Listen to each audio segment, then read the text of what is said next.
Science.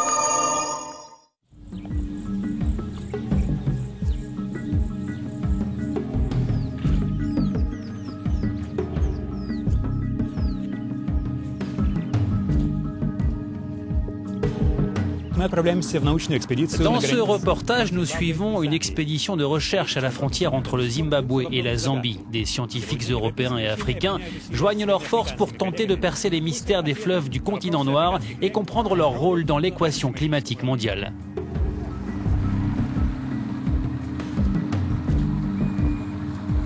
Les fleuves produisent naturellement du CO2 et contribuent ainsi au réchauffement de la planète. L'utilisation des sols et les types de végétation sur la rive influencent cette biochimie. Mais comment fonctionnent réellement les fleuves africains? Des chercheurs tentent d'apporter des réponses plus précises.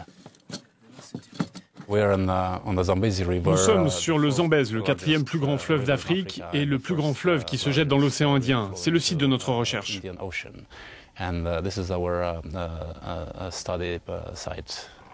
Contrairement aux Européens, les fleuves africains ont été jusqu'ici peu étudiés. Une meilleure connaissance aiderait des pays comme la Zambie à mieux gérer ses ressources en eau et à répondre à une demande croissante. La population du pays a augmenté. Il y a également une intensification de l'exploitation minière, de l'agriculture et de la production d'électricité. Voilà pourquoi il est important de connaître la quantité d'eau dont nous disposons, de sorte que tous les utilisateurs puissent obtenir ce dont ils ont besoin.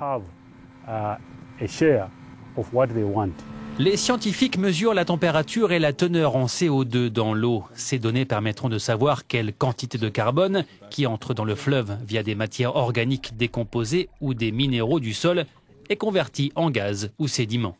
À ce stade, on ne sait pas grand-chose. C'est pourquoi nous sommes là. Nous essayons d'observer le transport du carbone dans l'océan, les processus de sédimentation, les flux vers l'atmosphère. Nous nous penchons sur la source du carbone.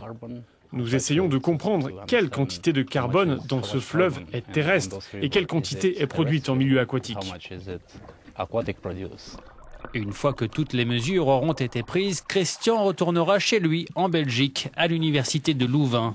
Son assistant Franck, étudiant à l'université de Zambie, aura pendant ce temps acquis les connaissances nécessaires pour s'assurer de la poursuite des recherches une fois le projet terminé. Les méthodes d'échantillonnage ne sont pas aussi simples qu'on le pense. Elles sont très précises. J'avais très envie d'apprendre à travers ce projet. Cela va contribuer à renforcer nos capacités. Les échantillons d'eau collectés en Zambie sont envoyés dans des laboratoires en Europe pour des analyses plus détaillées. Des études similaires sont en cours dans tous les principaux fleuves d'Afrique, au Kenya, au Niger ou encore dans le bassin du fleuve Congo.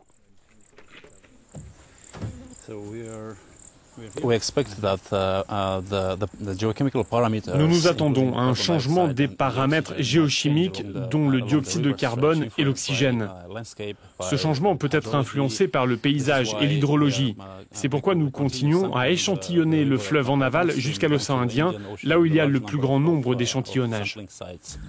Cette étude des fleuves africains apportera un éclairage nouveau sur les mécanismes biochimiques qui façonnent le climat mondial et contribuera ainsi à assurer un avenir plus sûr aux peuples du continent.